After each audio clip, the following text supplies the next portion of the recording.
Hi mga kabasketball, welcome po sa aking YouTube channel. Nagbabalik na naman si Heprem TV.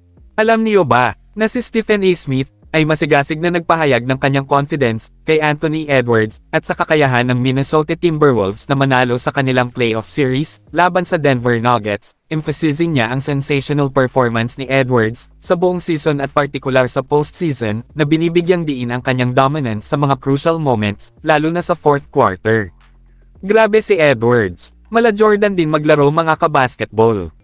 Binigyang diin niya ang galing sa scoring ni Edwards, partikular sa fourth quarter, kung saan pinamunuan niya ang buong liga sa mga puntos, na nagpapakita ng kahangahangang kahusayan na may high shooting percentages, mula sa field, 3-point range, at ang free throw line.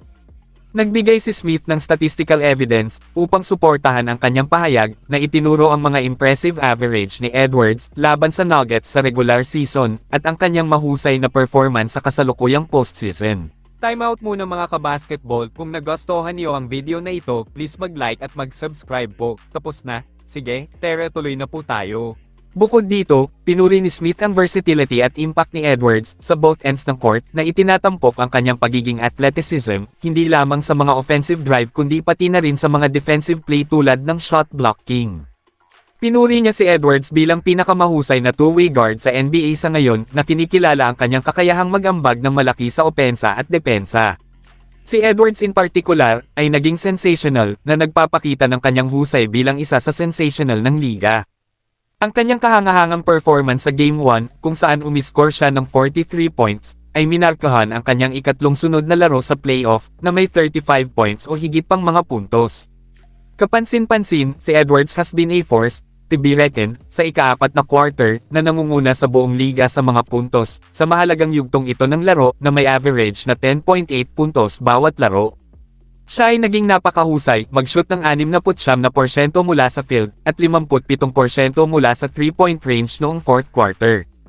Ang tagumpay ng Timberwolves sa Game 1 ay hindi lamang umaasa kay Edwards dahil ang mga manlalarong tulad ni Naz Reid ay gumawa din ng malaking kontribusyon, partikular sa fourth quarter. Ang timely scoring spree ni Reid ay nakatulong sa pag-udyok sa Timberwolves sa tagumpay na ipinakita ang depth at resilience ng koponan. Sa kabilang banda, ang Nuggets find themselves sa hindi pamilyar na teritoryo matapos maranasan ang kanilang unang pagkatalo sa postseason. Sa kabila ng mga impressive performance mula kay Nikola Jokic at Michael Porter Jr., hindi napigilan ng Nuggets ang offensive onslaught ni Edwards at ng Timberwolves. Para sa isang team na nakasanayan na sa tagumpay sa postseason, ang paghabol sa isang serye sa unang pagkakataon mula noong 2022 ay nagpapakita ng isang unique challenge.